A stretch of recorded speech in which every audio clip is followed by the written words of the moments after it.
ராணுவத்திற்காக தனது வாழ்நாள் சேமிப்பான 60 லட்சம் மதிப்பிலான சொத்துக்கள் மற்றும் தங்க நகை பொருட்களை உயில் ஆவணமாக மதுரை மாவட்ட ஆட்சியரிடம் ஒப்படைத்த முதியவர் அரசு மருத்துவக் கல்லூரிக்கு தனது உடலையும் தானமாக எழுதி வைத்தார்.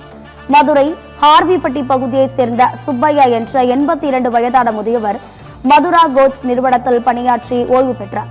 கடந்த சில ஆண்டுகளுக்கு முன்பாக மனைவி உயிரிழந்த நிலையில் பிள்ளைகள் மற்றும் உறவினர்கள் யாரும் இல்லாத நிலையில் தனியாக வாடகை வீட்டில் வசித்து வருகிறார்.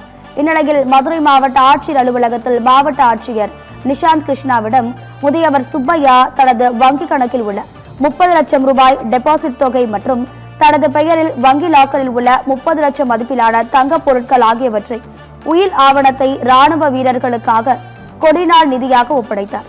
10,000 ரூபாய்க்கான காசோலையையும் மாவட்ட ஆட்சியரிடம் வழங்கினார். மேலும் அவரது உடலை மதுரை அரசு ராஜாஜி அரசு கல்லூரி மருத்துவமனைக்கு தானமாக எழுதி வைத்துள்ளார்.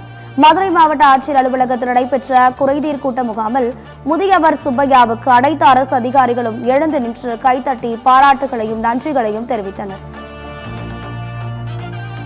நமக்கு நம்மள எல்லாரும் இந்த நாட்டு மக்களை எல்லாத்தையும் காப்பாத்துறவங்க நமக்கு ஆகும் தான், அவங்களுக்கு தான் தந்துடணும் அப்படின்ட்டு இது தர்றது கூட நான் பெரிய போராட்டமே நடத்தி இருக்கிறேன்.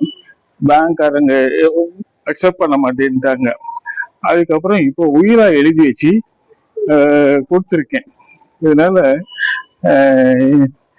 இது எனக்கு ரொம்ப ஆக்கு திருப்தியா இருக்கு. இருந்தாலும் சரி இறந்துக்கிட்டேன் சரி ரொம்ப திருப்தியா இருக்கேன். இது என்னுடைய ஆக்கு திருப்திக்காக நான் கொடுத்தது. நீங்க எல்லாரும், நான் மட்டும் இல்லை, இந்த நாட்டு மக்கள் அத்தனை பேரும் தங்களுடைய மொத்த சேமிப்புல இருந்து கடைசி காலத்துல ஒரு 1% இந்த ராணுவத்துக்காக அவங்க நமக்காக எவ்வளவோ கஷ்டப்பட்டு நம்மளை காப்பாத்திட்டு இருக்கிறாங்க.